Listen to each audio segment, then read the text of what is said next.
മൂല്യം കുറച്ചത് നല്ലതിന്. അതിനനുസരിച്ച് ഇവിടെ ഡോളർ കുന്നുകൂടും, വ്യവസായശാലകൾ ഉയരും. 5 വർഷം കൊണ്ട് നമ്മുടെ രാജ്യം ഒരു ഹരിത സ്വർഗ ഭൂമിയാവും. 6 മാസം കൊണ്ട് ഈ ഗവൺമെന്റ് മൂക്കും കുത്തി താഴെ വീഴും. വായും പൊളിച്ചിരുന്നാ മതി.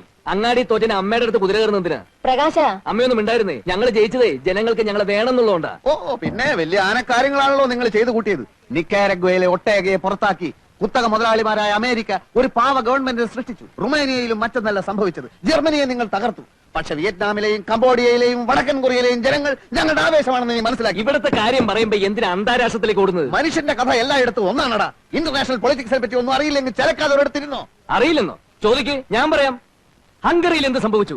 മൂരാച്ചി എന്ന് മുദ്ര കുത്തപ്പെട്ട് 40 കൊല്ലം കുറ്റവാളിയായി ശവപ്പെട്ടി കിടന്ന നേതാവിനെ സത്യം മനസ്സിലാക്കി ജനങ്ങൾ പുറത്തെടുത്തുകൊണ്ട് ആദരിച്ചില്ലേ മനുഷ്യ? ഇനിയും ചോദിക്ക്, പറയാം. പോളണ്ടിൽ എന്ത് സംഭവിച്ചു?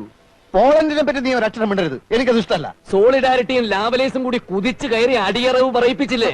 പോളണ്ടിനെ പറ്റി ഇനി നീ മിണ്ടിപ്പോയി ഞാൻ സഹിക്കില്ല. പോളണ്ട് എന്താ ഇയാളുടെ തറവാട് സ്വത്തോ? പോളണ്ട് എന്ന് ഉച്ചരിച്ചാലുണ്ടല്ലോ. ഉച്ചരിച്ചെന്തി ഉച്ചരിച്ച് നോക്കാം. അച്ഛാ, നീ പോ. പോളണ്ട് വേണ്ട, ശരിയാവില്ല.